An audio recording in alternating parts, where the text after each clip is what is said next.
ओम शांति।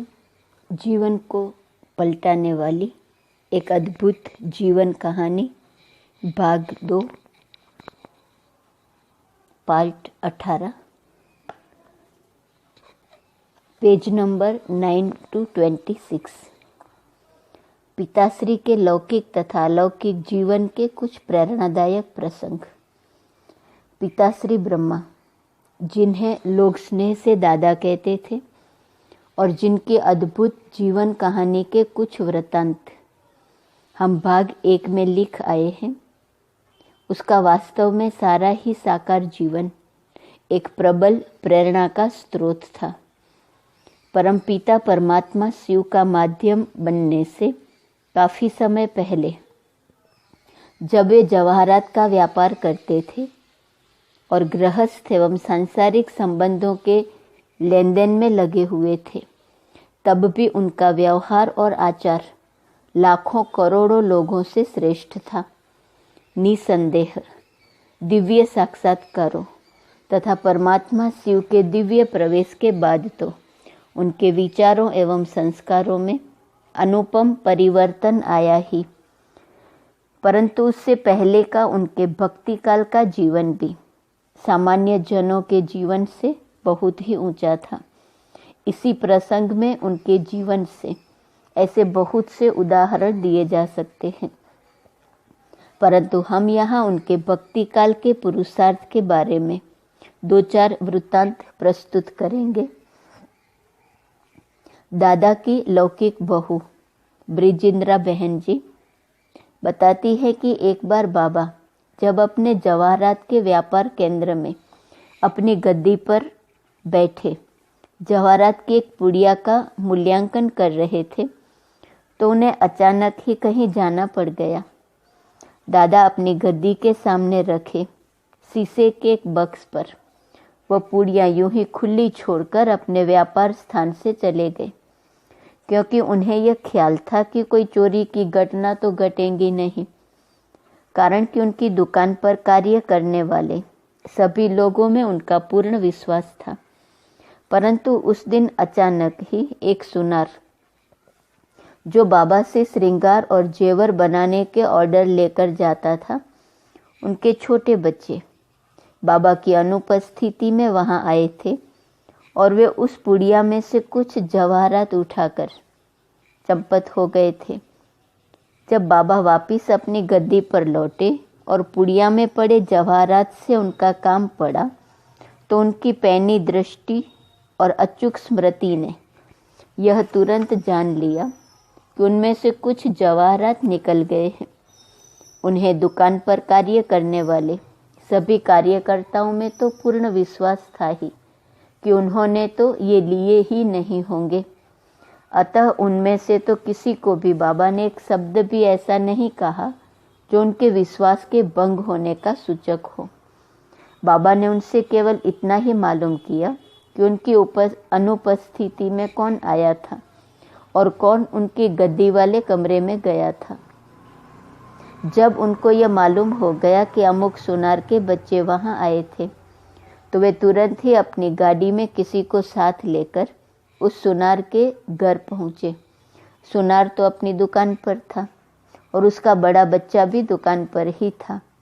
बाबा ने उसके घर पहुंचते ही सुनार के छोटे बच्चे को बुलवाया और उसे प्यार पुचकार करते हुए कहा, मीठे बच्चे, तुम्हारा बड़ा भाई जो हमारी दुकान पर तुम्हारे साथ आया था, कहता है कि हीरों की पुड़िया में से जो हीरे तुम दोनों ले आए थे वह दे दो। यह सुनते ही वह बच्चा हक्का बक्का रह गया और क्षण भर बाद बोला, वह मुझे तो कहता था कि बाबा को मत बताना, और उसने खुद बता दिया। ऐसा कहकर वह एक क्षण चुप रहा, फिर अंदर जाकर पुड़िया ले आया। तब बाबा ने हीरे लेते हुए और प्यार करते हुए कहा, अच्छा यह तो बताओ कि ये किस लिए उठा लाए थे। उसने भोलेपन से कहा कि हमने सोचा कि इन्हें हलवाई के हवाले कर आज हम अच्छी तरह से मिठाई खाएंगे। इन सारी वार्ता में बाबा ने एक बार भी न उसे डांटा, न उससे क्रोध किया, न उस पर हाथ ही उठाया। बल्कि उसे खूब मिठाई खिलवाई और कहा, देखो फिर कभी चोरी न करना वरना पुलिस पकड़ ले जाएंगी, और यदि तुम्हारे पिताजी को मालूम हो गया तो वह भी तुम्हारी पिटाई करेंगे। ऐसे अनेक वृत्तांत इस बात को सूचित करते हैं कि शिव बाबा की प्रवेशता से पहले ही बाबा बहुत धीरज और शांति से व्यवहार करते थे। हम शिव बाबा की प्रवेशता के पूर्व काल में बाबा की मानसिक भूमिका की बात कर रहे थे और यह बता रहे थे कि उन दिनों भी बाबा अथवा दादा अपने मन वचन कर्म की शुद्धि पर ध्यान दिया करते थे। एक बार जब इस ईश्वरीय विश्वविद्यालय का मुख्यालय कोटा हाउस में था, तब की मुझे एक बात याद हो आई है। तब बाबा की लौकिक पत्नी जसोदा जी ने मुझे एक बात सुनाई थी। जसोदा जी बोली, एक बार मेरे यहाँ मेरी स्टेप मदर आई थी, सौतेली माँ। मैं अंदर थी। बाबा ने मुझे कहा, जसोदा तुम्हारी स्टेप मदर आई है। बाबा के मन में कोई ऐसा भाव नहीं था, पर उनके मुख से अनजाने में ही ये शब्द निकल गए थे। खैर, कुछ समय वहाँ बैठकर जब उसे जाना था तब वह चली गई। रात्रि को जब बाबा घर में आए तब मैंने कहा, बाबा भोजन ले आए? बाबा ने कहा, नहीं। तब मैंने पूछा, क्यों? अब खाने का समय तो हो गया है। तब वे बोले, आज मैं भोजन नहीं करूँगा, क्योंकि आज जब आपकी लौकिक माताजी आई थी तब मैंने आपसे कहा था कि आपकी स्टेप मदर आई है।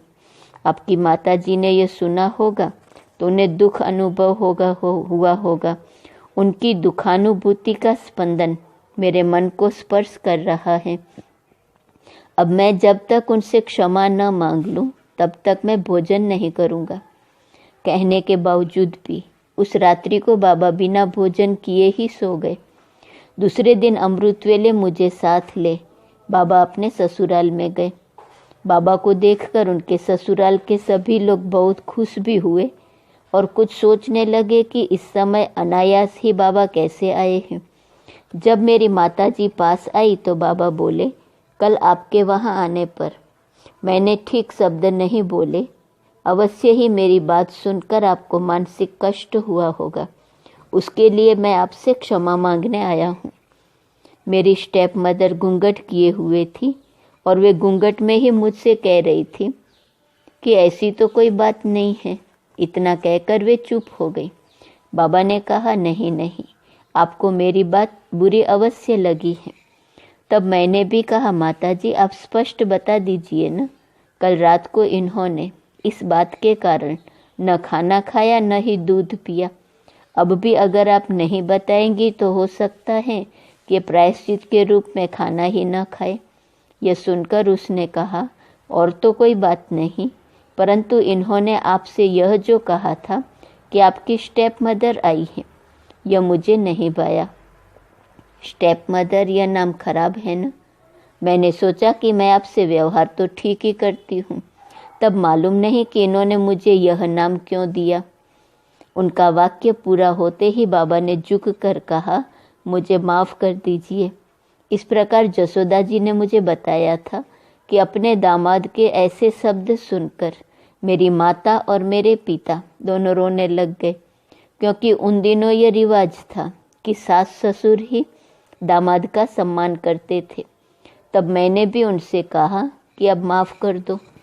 इस प्रकार जसोदा बहन जी ने मुझे बताया था कि यद्यपि सिंध के भाई बंधुओं में तो यह रिवाज था कि कई लोग बात बात में कुछ शब्द कह दिया करते थे, परंतु बाबा की यह विशेषता थी कि अनजाने में भी उन्होंने स्टेप मदर ये जो शब्द कहे थे वे भी उन्होंने नोट किए थे।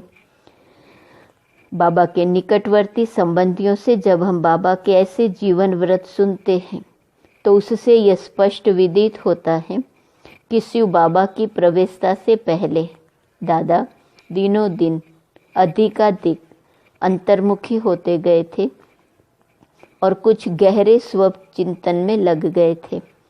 ब्रह्मा कुमारी ब्रिजेंद्रा कहती थी कि एक बार की बात है कि बाबा के यहाँ काफ़ी अतिथि आकर ठहरे हुए थे। तब बाबा रात्रि को सबका आतिथ्य कर चुकने के बाद अपने चाचा की कोठी पर जाकर रहा करते थे, क्योंकि तब बाबा बहुत एकांत प्रिय हो गए थे। उस रात्रि को उनके चले जाने के बाद एक नौकर बाबा के लिए उस कोठी पर दूध लेकर गया। वहाँ पहुंचकर उसने देखा कि बाबा वहाँ नहीं है। वह बेचारा लौट आया और उसने घर समाचार दिया। तब मुझे भी ये समाचार ज्ञात हुआ। ब्रह्मा कुमारी ब्रिजेंद्रा जी कहती थी, दादा ने मुझे बहुत स्नेह से पाला था।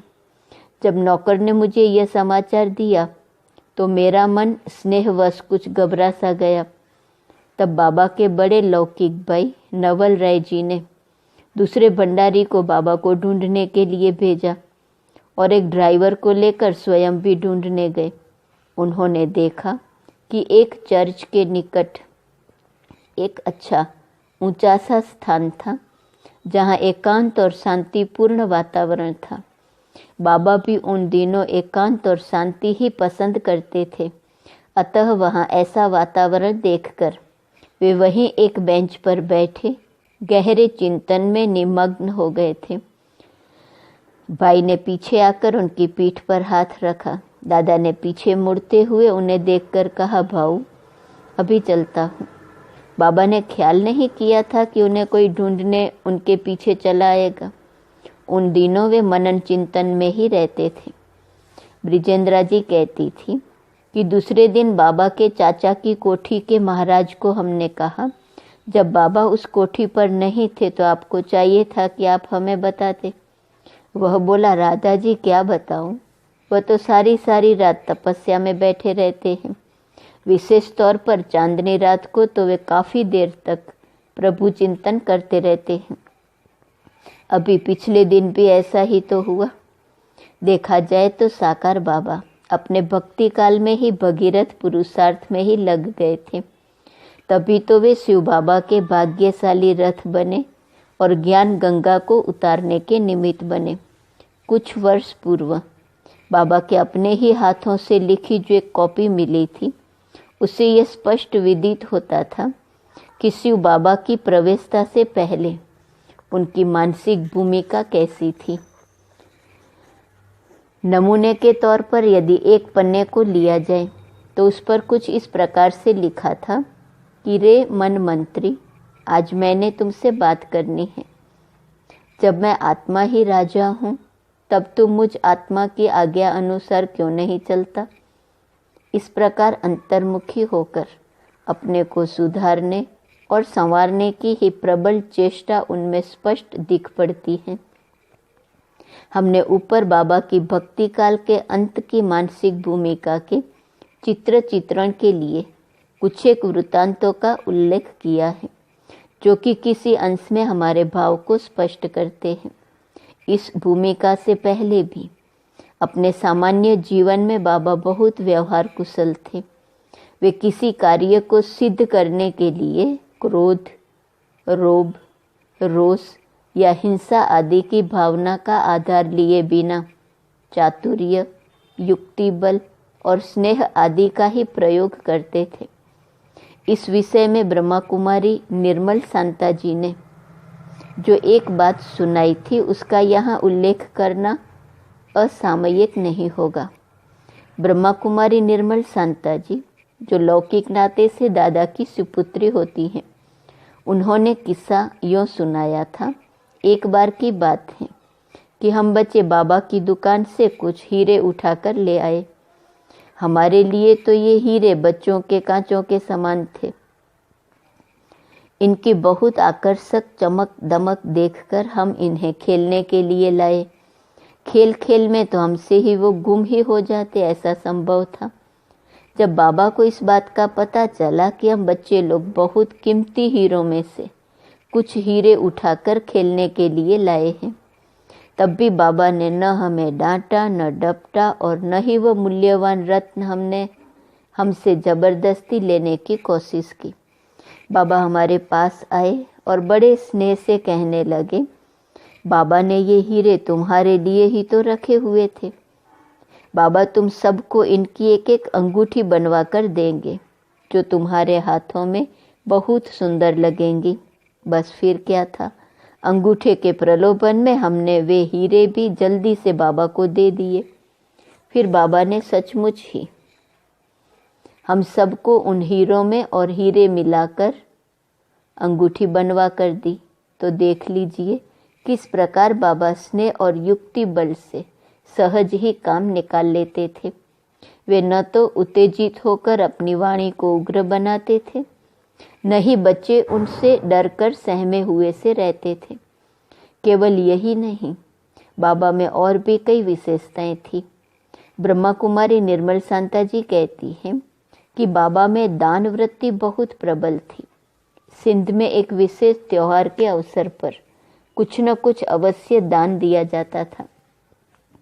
मैंने देखा कि बाबा और हमारी लौकिक माता जी सोना, चांदी इत्यादि 7 प्रकार की धातुओं का तथा हीरों का दान कर रहे थे। हमारे पूछने पर उन्होंने बताया कि दान करने से पाप क्षीण होते हैं और भविष्य के लिए श्रेष्ठ भाग्य की प्राप्ति होती है। यह सुनकर मैंने कहा मैं भी दान करूंगी। तब उन्होंने मुझे हंसी में कहा, तुम तो अभी पवित्र बच्ची हो, हम गृहस्थी लोग तो फिर भी सीढ़ी उतरे हैं। उनके सामने तो मैंने कुछ नहीं कहा, लेकिन जब ब्राह्मणी दान लेकर जाने लगी तो सीढ़ियों में जाकर मैंने जो अपने हाथ में सोने की चूड़ियाँ पहन रखी थी वे उसे दे दी और कहा कि चुपचाप इन्हें भी अपने साथ ले जाओ। वह बेचारी तो बहुत आनाकानी करने लगी, लेकिन मेरी जिद के आगे उसकी एक न चली। खैर, तब तो वह चली गई, लेकिन अगले दिन वह मेरी लौकिक माताजी के पास आई और कहने लगी कि ये चूड़ियाँ आप रख लीजिए, ये आपकी बेटी ने लाख मना करने पर भी मुझे कल जबरदस्ती दे दी थी, अतः मैं इन्हें लौटाने आई हूँ। यह सुनकर बाबा ने कहा, अब जो दे दिया सो दे दिया, दिया हुआ दान कभी वापस लिया नहीं जाता।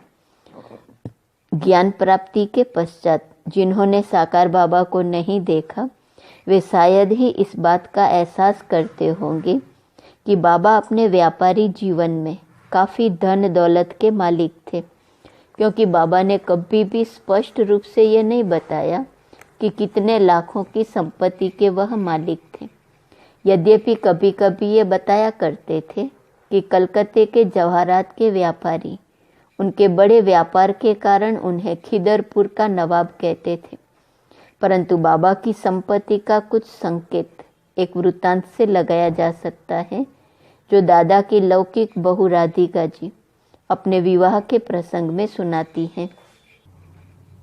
वे कहती हैं कि जब मैं अभी एक छोटी सी बच्ची थी और एक मिठाई की दुकान पर मिठाई खरीद रही थी और मैंने एक सुंदर सी टोपी पहन रखी थी जो कि जड़ी हुई थी, तब रास्ते से गुजरते हुए दादा ने मुझे अपने घर वालों के साथ देखा था। तभी दादा ने अपने बड़े बच्चे के बारे में सोचते हुए ये संकल्प किया था कि वे मुझे ही अपने घर में वधू के रूप में ले आएंगे। जब मैं बड़ी हुई तो दादा ने मेरे बड़े भाई से इस विषय में बात की। तब मेरे बड़े भाई ने कहा, दादा, हमने मन में यह निश्चय किया हुआ है कि राधिका को हम उस घर में देंगे जहाँ ये 3 बातें पूरी हो। 1, उसका पाँव गलीचों पर पड़ेगा। 2, वह खाना कभी भी अपने हाथ से नहीं बनाएंगी, बल्कि घर में काम करने के लिए सब प्रकार के नौकर होंगे। और 3, उनके आने जाने के लिए गाड़ी का प्रबंध होगा। दादा ने कहा, आपने ये कोई बड़ी बात तो नहीं बताई, ये सब तो हमें मंजूर है। राधिका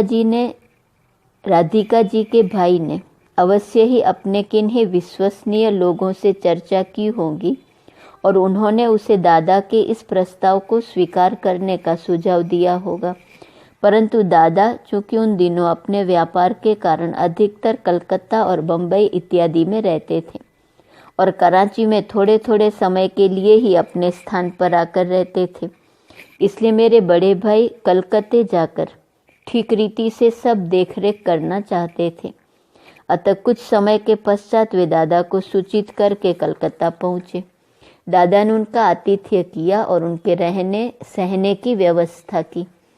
उससे तो वे बहुत प्रभावित हुए ही, परंतु जिन विशेष वृत्तांतों ने मेरे भाई को मुझे बाबा के घर में देने का निर्णय करने के लिए निश्चयात्मक बनाया, वे कुछ इस प्रकार थे। बाबा ने एक दिन मेरे भाई को वह सब अलमारियां खोलकर दिखाई जिनमें अनेक प्रकार से एक कीमती हीरे, रत्न, माणिक, मोती आदि थे। यह देखकर मेरा भाई आश्चर्यचकित हो गया। दूसरे दिन बाबा ने उन्हें वह अलमारियां खोलकर दिखाई जिनमें एक से एक सुंदर डिजाइन के सोने के जेवर थे।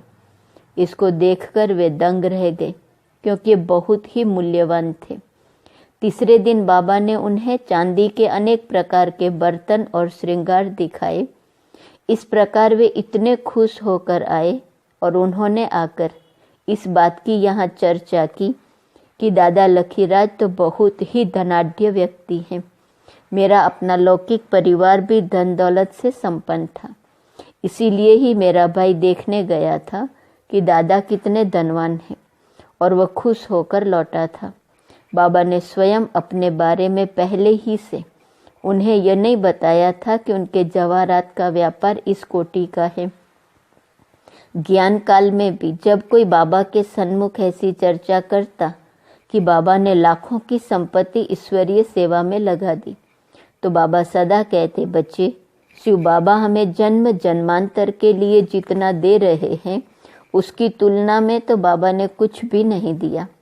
बच्चे, दादा के पास तो विनाशी रत्न थे, शिव बाबा तो हमें अविनाशी रत्नों से मालामाल कर रहा है, और ये रत्न तो अन्य किसी के पास है ही नहीं।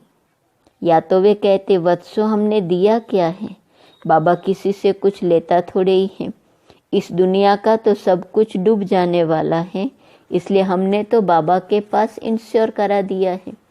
और देखो तो शिव बाबा कैसा फिराक दिल दाता है, हमें वह सारी सृष्टि की बादशाही देते हैं, और उसमें रत्न सोना भी इतना दे देते हैं कि हम अपने महलों को सोने की चादरों से मढ़कर ऐसे ऐसे हीरे उसमें जड़ देते हैं कि जिनकी गिनती भी नहीं। तो बच्चों, सोचो तो कि हमने बाबा को कुछ दिया थोड़े ही है। यो संसार में धनी लोग तो बहुत होते हैं, परंतु उनमें से कई लोग ऐसे भी हैं जो तंग दिल होते हैं और अपनी संपत्ति को यूं ही लॉकर्स में बंद किए रहते हैं। परंतु दादा के संस्कार शाही अर्थात रॉयल थे, वे फिराक दिल व्यक्ति थे। ब्रह्मा कुमारी ब्रिजेंद्रा जी अपना अनुभव सुनाते हुए कहती थी कि शिव बाबा की प्रवेशता से पहले जो कुछ वर्ष दादा की बहू के रूप में बिताए, उस अवधि में दादा ने उन्हें रानियों से भी अधिक ठाठ से रखा। वे कहती हैं कि एक बार नेपाल के राजकुल में मालूम पड़ा कि दादा अपने घर बहू लाए हैं, तो उनके सदस्य, शहजादियाँ इत्यादि मुझसे मिलने आई थी। जब उदयपुर के महाराजा को मालूम हुआ कि दादा कलकत्ता में बहू को ले गए हैं, तो उन्होंने भी दादा को लिखा था कि वे सिंध जाते समय अपनी पत्नी और बहू सहित बीकानेर से होते जाएं। दोनों राजाओं के राजकुल की महिलाओं ने जब मुझे देखा तो वे यह देखकर हैरान रह गई कि मैंने उनसे ज़्यादा जेवर पहन रखे थे। मैंने एक एक अंगुली में 2-2 अंगूठियां पहन रखी थी, और वे भी कीमती हीरों की। मेरा हार भी हीरों का बना था। यह सब देखकर वे सब बाबा को बेताज राजा मानते थे और यह भी महसूस करते थे बाबा फिराक दिल है।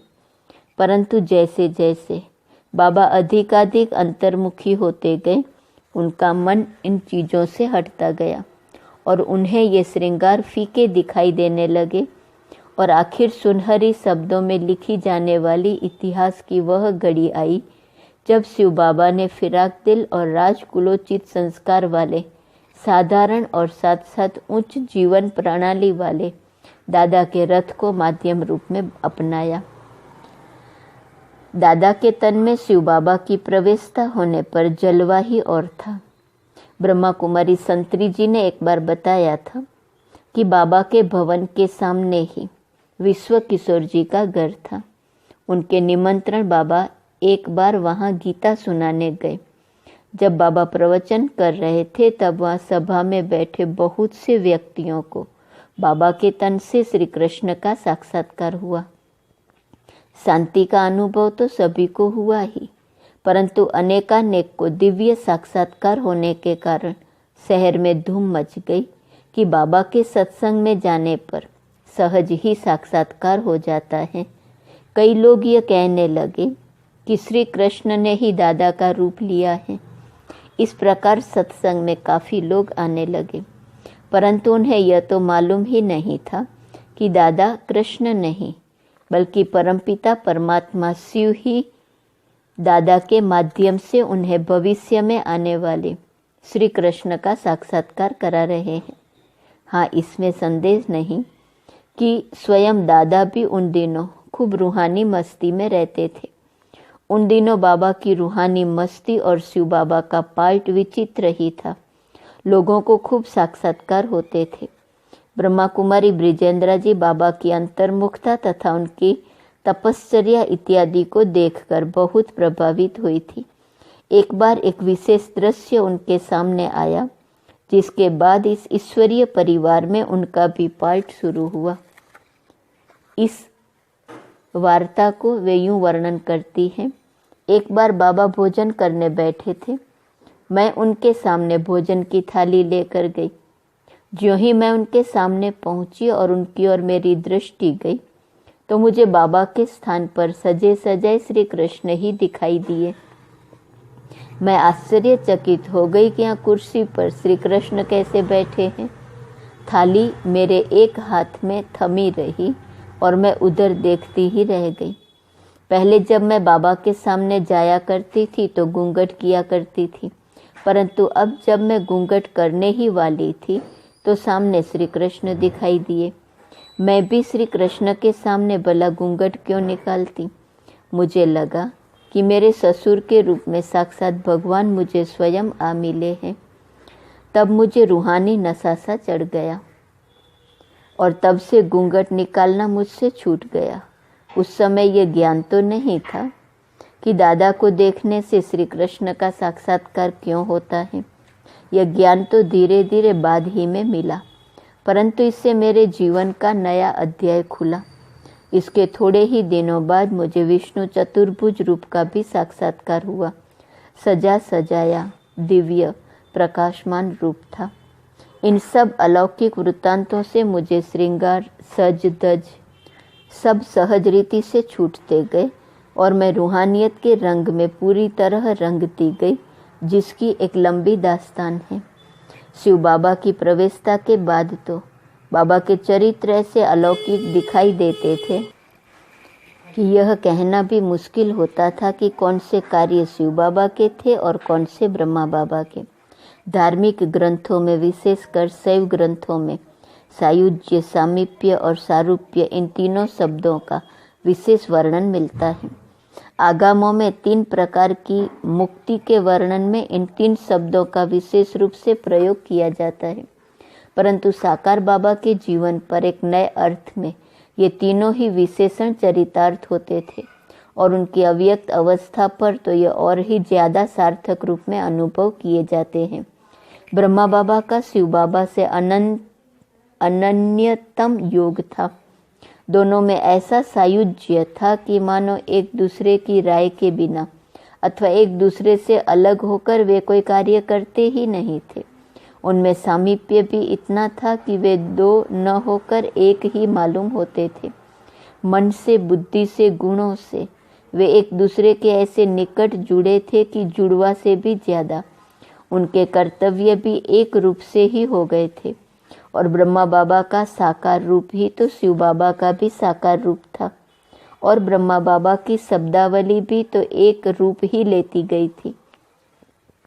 जैसे दमयंती के स्वयंवर के बारे में प्रसिद्ध है कि वहाँ राजा नल के अतिरिक्त देवता भी नल से मिलता जुलता रूप धारण कर पधारे हुए थे, परंतु उनमें केवल इतना अंतर ही था कि देवताओं के रूप में परछाई नहीं थी और राजा नल की परछाई थी। इस संकेत से ही दमयंती जी ने राजा नल को पहचान लिया था। वैसे ही उपरोक्त प्रसंग में भी शिव बाबा और ब्रह्मा बाबा में भी गुण कर्म स्वभाव सारूप्य होता जा रहा था। ऐसा सारूप्य होता जा रहा था कि दोनों में भेद करने का यत्न करना असफलता के द्वार में प्रवेश करने के तुल्य था। इन 3 विशेषताओं के कारण ही तो आज भी अव्यक्त बाप दादा का सम्मिलित रूप से कार्य चल रहा है। अलौकिक जीवन की कुछ झलकियां जो मैंने शुरू में देखी। साकार बाबा के साथ जीवन की जो घड़ियां बीती वे सभी स्मरणीय हैं, क्योंकि स्मृति पटल पर उनका पुनः उभर आना ऐसे प्रतीत होता है जैसे कोई रंग बिरंगे प्रकाश का झरना मन को मुग्ध कर लेता है। उनसे जीवन में एक नई ताजगी आती है, मनुष्य को एक नया संदेश मिलता है और मन उन सुनहरी यादगारों को देखकर अथवा संस्मृतियों के पन्नों को पलटकर हर बार नई खुशी महसूस करता है। उन्हीं पन्नों को जल्दी जल्दी पलटते हुए जो चित्र लेखक के भीतर के नेत्र के सामने आते जाते हैं, उनमें से 2-4 का चित्रण करने का प्रयास कर रहा हूँ। बात सन 1953 की है। तब मैं पहली बार मधुबन गया था। उन दिनों इस ईश्वरीय विश्वविद्यालय का मुख्यालय वर्तमान स्थान पर न होकर ब्रिज कोठी में था। मन ही कुछ विचित्र स्थिति लेकर गया था। ब्रह्मा बाबा कैसे होंगे, उनका हाव भाव, उठना बैठना, बातचीत किस प्रकार की होंगी। वह तो सृष्टि के पितामह हैं और सर्वोत्तम मानव हैं। उनका सब कार्यकलाप तो निराला ही होगा। यह सब देख पाने की उत्सुकता मन में हिलोरें ले रही थी। वहां जाने से पहले मैंने कल्पवृक्ष के मूल पर उनका चित्र तो देखा ही था और लाल अक्षरों में उनके कई पत्र भी पहले पा चुका था, परंतु अभी साक्षात उनके सामने बैठने का सौभाग्य मुझे प्राप्त नहीं हुआ था। आखिर रेल और बस द्वारा यात्रा पूरी हुई और हम मधुबन पहुंचकर नहा धोकर उत्सुकता को मन में बटोरे हुए पिताश्री से मिलने और उनके माध्यम से शिव बाबा से मिलने की तिरोहित इच्छा को लिए हुए उनके सामने जाकर बैठ गए। सच कहता हूँ कि नैनों ने ऐसी छवि कभी नहीं देखी। बाबा के चेहरे पर अनेक राजों से युक्त परंतु स्वाभाविक और वात्सल्यपूर्ण कुछ हल्की कुछ गहरी रेखाएं उभर आई थी, परंतु ऐसा याद आता है कि शायद 1 मिनट ही अभी मुझे वहाँ बैठे हुए हुआ होगा कि बाबा ने मुझे निहारते हुए मुझ पर ऐसी कृपा दृष्टि की कि मैं अपने स्थान पर टिक नहीं पाया, बल्कि जैसे कोई बरबसी एक शक्तिशाली चुंबक की ओर स्वतः खींची हुई सी चली जाती है, वैसे ही मैं भी पंखों के बिना ही उड़ान भरकर उनकी गोद में जा समाया था। परंतु मुझे इतना भी आभास नहीं हुआ कि मैं वहाँ से उठकर उनकी गोद में गया, बल्कि यह चेतना तो मुझे बाद ही में आई कि मैं उनकी गोद में हूँ। उससे पहले के क्षणों में जब मैं बाबा की गोद में था, तब न तो मुझे अपनी देह का रंचक भी भान था, न मुझे साकार माध्यम के स्पर्श का बोध था, न पास ही में बैठी हुई माताश्री तथा बहनों का कुछ एहसास था, न मुझे ये ज्ञान ही रहा था कि मैं इस भौतिक लोक में हूँ। जैसे कोई बिछड़ी हुई आत्मा परमार्थिक प्यार की एक कसक के साथ अपने प्रियतम से मिलने की अनुभूति में डूबी हुई हो, एक ऐसी ही चेतना का आत्मा में संचार हुआ। ढूंढने से शब्द नहीं मिलते कि इसका वर्णन कर सकूं। पूर्ण प्रत्याहार की अवस्था थी। प्रकृतित्व कुछ क्षणों के लिए बिल्कुल मिट सा गया था। आत्मा और परमात्मा के बीच अन्य कोई रेखा और रंज कुछ भी न था। एक अपूर्व अनुभव था जिसकी लालसा सदा बनी रहती है। उस ज्योति स्वरूप परमात्मा के ब्रह्म तत्व जो कि परमधाम में होता है, उसका भी भान नहीं था।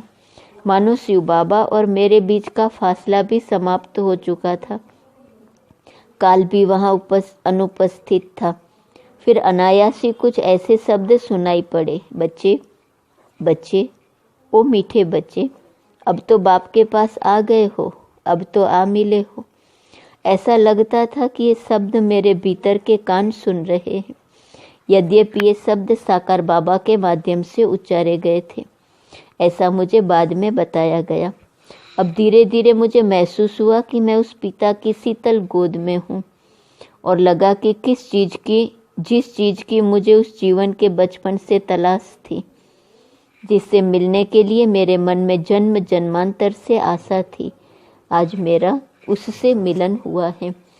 थोड़े ही समय में जब मेरे साथ ही आए हुए अन्य लोगों से भी बाबा मिल चुके, तो वे अपने आसन से उठे और मेरी अंगुली को समर्थ हाथों में थामकर, जैसे एक पिता अपने छोटे बच्चे को कहीं ले जाता है, वे मुझे यज्ञ समाचार सुनाते हुए सीढ़ियों से नीचे उतरने लगे और एक एक उपस्थित ब्रह्मा कुमारी बहन का परिचय भी देते रहे।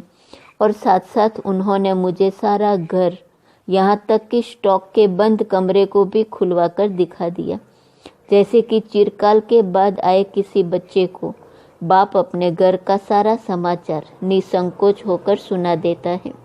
और तो क्या, बाबा ने मुस्कुराते हुए एक बात और भी इन शब्दों में बता दी, बच्चे, इस आवास स्थान के पीछे ही स्मशान है और वहाँ एक साधु ने कुटिया बना रखी है और वह रात दिन ऊंचे ऊंचे स्वर से बाबा पर गाली रूपी पुष्पों की वर्षा करता रहता है। पहले ही दिन प्रथम ही मुलाकात में इतनी निकटता का आभास बाबा ने मुझे दिया था। सभी जानते हैं कि तब न तो मैं आयु में बड़ा था, न ही मेरा सांसारिक पद कोई ऊंच था, न ही किसी भी अन्य दृष्टिकोण से मैं कोई विशेष व्यक्ति था। तो भी बाबा ने इतने स्नेह से और इतने खुले दिल से जो मुझे सारा समाचार सुनाया और जिस प्रकार मैंने उनमें सहृदयता, आत्मीयता तथा वात्सल्य पाया, उसने सदा के लिए मेरे हृदय को जीत लिया। विशेष बात यह है कि उन द्वारा मुझे शिव बाबा के मिलन का जो अनुभव हुआ था, वह तो एक ऐसा अविस्मरणीय वृत्तांत था जिसकी गणना में जीवन के सर्वोत्कृष्ट क्षणों में भी विशेष रूप से किया करूँगा। पहली बार जब मैं मधुबन गया तब मुझे कितनी ही विचित्रताएं देखने को मिली। यज्ञ वत्सों में कितने ही वत्स ऐसे भी थे जिनकी लौकिक माता या मासी प्रभु समर्पित थी, तथा अन्य सभी स्वाभाविक रूप से एक दूसरे को बहन शब्द से ही संबोधित करते थे। ज्ञान प्रवेश से पहले के जीवन के संबंध का भान उनके वर्तमान जीवन और कार्य व्यवहार में रंजक भी देखने को नहीं मिलता था। इसलिए मुझे यह देखकर प्रसन्नता युक्त आश्चर्य हुआ कि मातेश्वरी जी लौकिक माता उनके लिए मम्मा शब्द का प्रयोग करती थी और पिताश्री जी की लौकिक धर्म पत्नी उन्हें बाबा कहती थी और भ्राता विश्व किशोर को उनकी धर्म पत्नी भाऊ, बड़ा भाई कहती थी। मातेश्वरी जी और पिताश्री जी से भिन्न भिन्न घरों और परिवारों से आए हुए सभी यज्ञवत्सों का अलौकिक माँ और बाप ही के संबंध का ऐसा पक्का नाता था जैसे शारीरिक जन्म लेने वाले बच्चों का अपने लौकिक माँ बाप के साथ होता है। नहीं नहीं, वह उससे भी लाख गुना अधिक पैतृक स्नेह से युक्त नाता था। यह सर्वविदित है कि महात्मा गांधी जी ने अपने जीवन में लौकिक धर्म पत्नी को मां मान लिया था और ऐसा ही दृष्टिकोण स्वामी रामकृष्ण परमहंस ने भी अपनी पत्नी से प्रारंभ से ही अपनाया था। परंतु यहाँ तो हरेक यज्ञवत्स में ही यही धारणा थी। संसार के कुछ देहाभिमानी लोगों के लिए यह बात आलोच्य हो सकती है, परंतु मेरे लिए तो ये इस बात का साक्ष्य था कि वे यज्ञवत्स दैहिक संबंधों से एवं मोह ममता से ऊंचे उठकर सबको आत्मा के नाते से देखते हुए अथवा सबके साथ अलौकिक ही संबंध मानते हुए योग मार्ग में दृढ़ प्रतिज्ञ व्यक्ति थे। बाबा के द्वारा गीता ज्ञान प्राप्त कर यह उनके नष्ट मोह स्मृति लब्धा बनने का प्रमाण था। यह उनकी विदेह अवस्था की ओर उन्मुख होने का सूचक था और इस विषय में उन सभी के सामने आदर्श थे पिताश्री और माताश्री। अतः एक ब्रह्मा कुमार भाई ने निम्नलिखित छंदों में ठीक कहा है कि सत्य की पहचान थे तुम, दिव्य ज्योति पुंज थे, या राग नव की तान थे तुम, मनुज चोले में निहित नव सृष्टि का सम्मान थे तुम। धारणा साकार थे, दैवी गुण का दान थे तुम। संगम युग के दिवाकर के मधुर मुस्कान थे तुम। चीर पीपा से ज्ञान चातक के लिए स्वाति बिंदु समान थे तुम। सत्य की पहचान थे तुम। परम ज्योति से दीप्त था वह भाग्यशाली रथ तुम्हारा। शिव पिता ने था चुना जो और लिया जिसका सहारा। ब्रह्मवासी ने जिसे फिर नाम ब्रह्मा से संवारा। और अलौकिक पिताश्री कह जिसे वत्सों ने पुकारा। लोक में भी पारलौकिक के अलौकिक शान थे तुम। सत्य की पहचान थे तुम। आज हो अव्यक्त पर कर्तव्य धारा बह रही है। ज्ञान शिक्षा रत्न अब भी वत्स सेना गह रही है। इस विकारी सृष्टि की अब नींव जैसे ढह रही है। स्वर्ग की स्थापना यह देखती सारी मही है। आज दैवी राज हो, कल दिव्यता वरदान थे तुम। सत्य की पहचान थे तुम। शिव बाबा के साकार माध्यम बनने के बाद तो पिताश्री का जीवन ऐसा दिव्य गुण युक्त, निरंतर सेवारत, करुणा एवं कल्याण भावना से भरपूर, स्नेह एवं सौहार्द से संपन्न, गंभीर एवं रमणीक जीवन था। ओम शांति।